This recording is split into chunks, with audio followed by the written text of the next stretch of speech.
So, as I said, I want to have a non-normal hair color, and we've already looked at one store, and this is the other one. Normal, normal, normal, normal, normal, normal, normal, normal, normal, normal, normal, normal, normal, normal, normal, normal. Holy cow, there's a lot. I didn't even realize. Blonde, redhead, brunette. A million different variations, and nothing that's not normal. I don't want to reveal the color that I want to pick because it's a secret, and I'm really excited to do it, and I want it, but we can't seem to find it because it's unnatural, and I want it. Oh, good morning.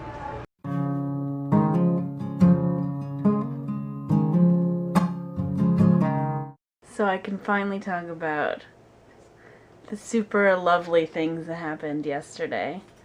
Oh, it was just really nice and really good and made me feel good and smart and capable and just everything. So the operations program has an operations management society, OMS, and they just do events and stuff.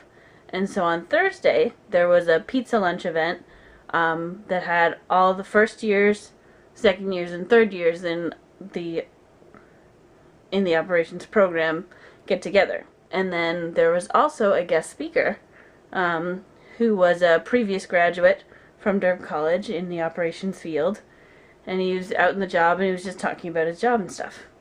So it was really interesting.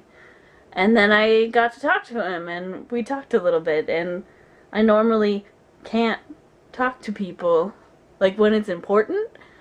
When it's important I'm just like but if it's not important I'll talk to anybody. That sounds weird. I don't know how to explain it. Just sometimes I freeze up, I guess. But I pushed through that and I was just like, yeah. And we chatted a little bit because I might as well. He's there, and I didn't want to leave without doing anything. And then I also, after talking to him, I waited to talk to my teacher, Jackie, who is my favorite teacher, and is teaching me one course this semester. And we chatted for a bit. She asked me how I was doing in my classes and if I made connections, because she knew that I started off in accounting and then switched into operations. And it's kind of hard switching into a different one than you start off with. One full semester, it's all it takes for everybody to already make their groups and click with everyone else, and then you're kind of just left scrambling to catch up, but you never seem to be able to.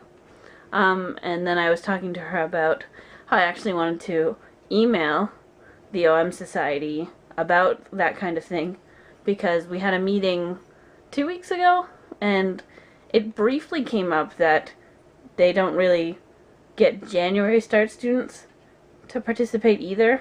So I wanted to email them about trying to reach out to January start students and to students who switch in, because I would have loved to have been a part of the OM Society in first year, but in first semester I obviously wasn't in operations at all, and then once I came in I didn't even know really that OM Society existed until later on, and then I felt like, why should I go? And it didn't really connect, and I felt really bad.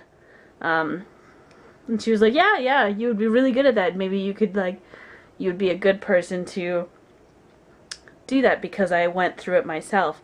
And then she was talking about another student who had the same kind of experience. The first year they didn't get involved, and now they want to be.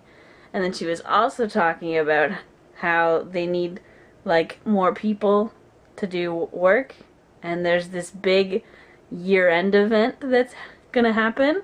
It happens every year. It's a chance to network and mingle, and they'll have alumni and, I don't know, people from other companies, and it's just a nice dinner. But it's crazy because she said that she would really like it if I worked on it, and that she would rest well if she knew I was on the job. So she just basically said I was like an amazing person and that I could do anything, like plan a giant event and get all those little details that you have to know. It's just like, wow. Because I haven't been able to prove that through any means but schooling, because I wasn't a part of OM Society last year. But like, just her faith in me and that knowledge that she trusts me to do something like that. She thinks I can do that. I can do that. I can do anything. I'm amazing. And she told me to think about it, and I don't need to think about it. I will totally do it. That's amazing. I'm so excited to know that, like, I am that good. You know, you always think you're good.